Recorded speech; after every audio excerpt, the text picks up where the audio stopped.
तो पहला चैप्टर कहता है कि कोशिश ना ही करे तो बेहतर रहेगा। कोशिश ना करे, डोंट ट्राई। चैप्टर 1। इस चैप्टर में मार्क डोंट ट्राई के बारे में बात करते हैं। मार्क का मानना है कि सुधार और सक्सेस अक्सर एक साथ होती है, लेकिन इसका मतलब ये नहीं है कि वो एक ही है। मार्क के अनुसार हमारा कल्चर ऐसी पॉजिटिव उम्मीदों पर बहुत फोकस करता है जो सच्चाई से बहुत दूर है, जैसे कि खुश रहो, स्वस्थ रहो, बेस्ट बनो, तेज, होशियार, अमीर, ज्यादा काम करने वाले बनो। लेकिन जब हम शांति से इसके बारे में सोचते हैं तो सभी पॉजिटिव चीजें असल में उन चीजों पर जोर देती है जो हमारे पास नहीं है। एग्जाम्पल के लिए हम पैसे कमाने के बारे में सोचते हैं, लिखते हैं, सीखते हैं क्योंकि हमें लगता है कि हमारे पास पहले से ही काफी पैसा नहीं है। हम अफर्मेशंस दोहराते हैं कि हम सुंदर है क्योंकि हमें लगता है कि हम सुंदर नहीं है। इंटरेस्टिंग पॉइंट, हम डेटिंग और रिलेशनशिप से एडवाइसेस लेते हैं क्योंकि हमें लगता है कि कोई हमसे प्यार नहीं करता है। हम ज्यादा सक्सेसफुल होने के बारे में सोचने की कोशिश करते हैं क्योंकि हमें लगता है कि हम पहले से ही सक्सेसफुल नहीं है।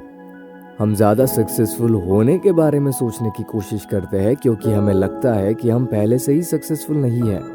मार्क का कहना है कि एक कॉन्फिडेंट इंसान को कभी ये कहने की जरूरत नहीं पड़ती कि वो कॉन्फिडेंट है।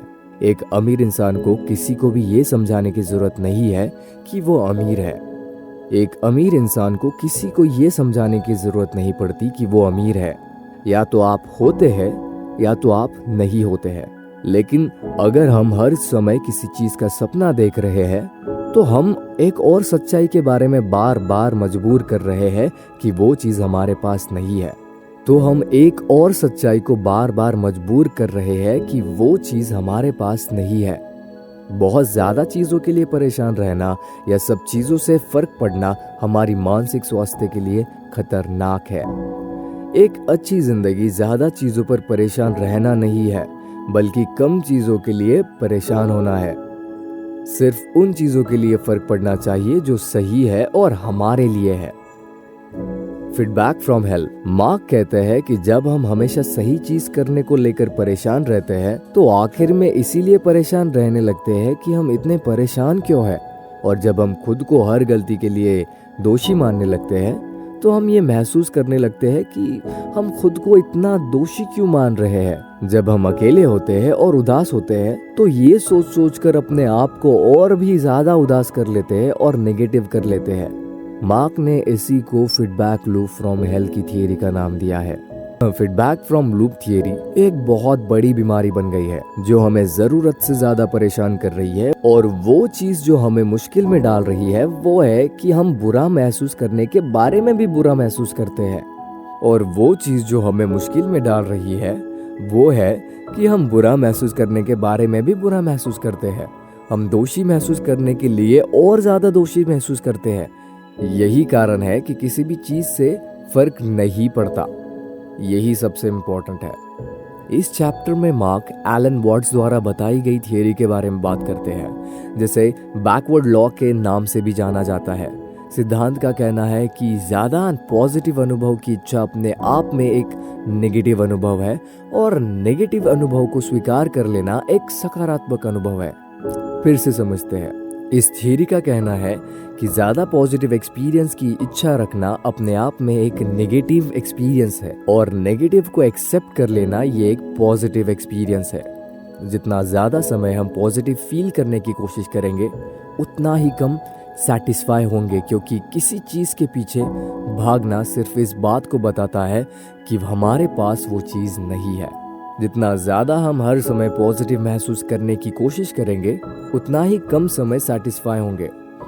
जितना ज्यादा हम हर समय पॉजिटिव महसूस करने की कोशिश करेंगे उतना ही कम सेटिस्फाई होंगे, क्योंकि किसी चीज के पीछे भागना सिर्फ इस बात को बताता है कि वो चीज हमारे पास नहीं है।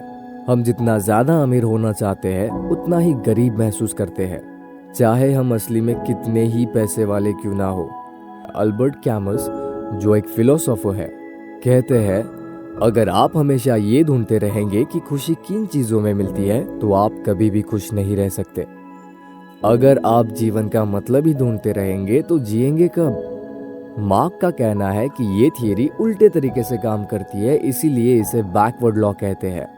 ये कहता है कि पॉजिटिव के पीछे भागना नेगेटिव है और नेगेटिविटी को मान लेना पॉजिटिविटी दे सकता है। एग्जाम्पल के लिए, काम में सक्सेस ये सिखाती है कि सक्सेसफुल होने के लिए क्या जरूरी है।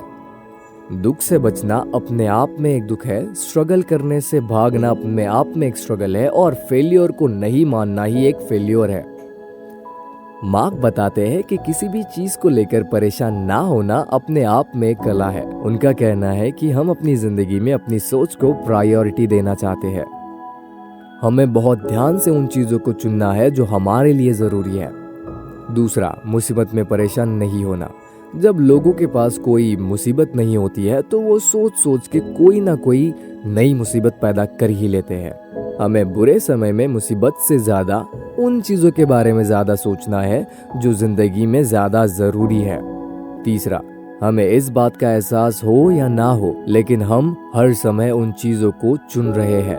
हमें पता नहीं होता कि हमें इस बात का एहसास है या नहीं है, लेकिन हम हर समय उन चीजों को चुन रहे होते हैं जिनके बारे में सोचकर परेशान होना है या नहीं। जब हम बच्चे होते हैं तब हमें सब कुछ इम्पोर्टेंट लगता है, लेकिन जैसे जैसे हमारी उम्र बढ़ने लगती है हमें उन चीजों के बारे में समझ आने लगता है जो इम्पोर्टेंट है, और इसे ही मैच्योर होना कहते हैं। मार्क कहते हैं कि ये किताब हमें बहुत आसान तरीके से ये सोचने में मदद करती है कि हम जिंदगी में क्या चुन रहे हैं जो हमारे लिए जरूरी है और क्या बिल्कुल जरूरी नहीं है।